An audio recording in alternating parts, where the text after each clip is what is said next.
Causes of depletion of vegetation and wild life, यानी वनस्पति और वन्य जीवन के डिप्लेशन के कारण, यानी उनके स्तर में गिरावट के कारण।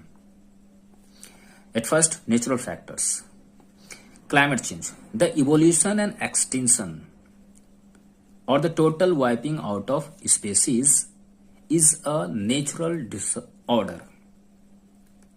अर्थात स्पेसीज के इवोल्यूशन और एक्सटिंक्शन, यानी विकास या उत्पत्ति, और एक्सटिंक्शन यानी विलुप्तीकरण या पूर्ण रूप से विनाश हो जाना, नेचुरल डिसऑर्डर होता है, यानी प्राकृतिक अव्यवस्था होती है।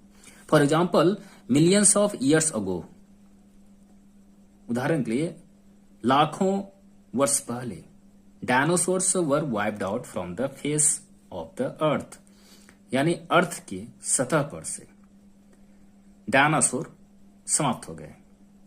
But this time forest fires, global warming and other human factors are responsible. लेकिन इस समय फॉरेस्ट फायर्स, ग्लोबल वार्मिंग और अन्य ह्यूमन फैक्टर्स रिस्पॉन्सिबल हैं। Next, migratory roots.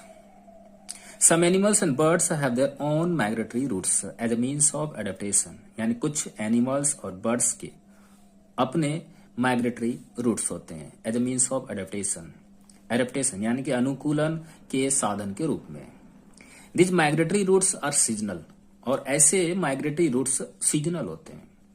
Due to climate change and growing human settlements, यानी climate change और बढ़ते हुए ह्यूमन सेटलमेंट्स के कारण migratory routes are affected, which eventually cause depletion of forest. Migratory routes affected हो जाते हैं, जिसके कारण घटनावश फॉरेस्ट का डिप्लेशन होता है। Now, human made factors. Rising population. Rising human population and the dependence on environment for support and comfort has gravely affected vegetation and wildlife. यानी बढ़ती हुई ह्यूमन पॉपुलेशन और एनवायरमेंट पर अपने सपोर्ट और कंफर्ट के लिए डिपेंडेंस ने काफी हद तक वेजिटेशन और वाइल्ड लाइफ को प्रभावित किया है। Now, deforestation. The rampant felling of trees for the purpose of building housing, complexes, industries as well as agriculture has led to the extension of many species of plants and animals. यानी building houses complex को बनाने के उद्देश्य से, industries को बनाने के उद्देश्य से, उसके साथ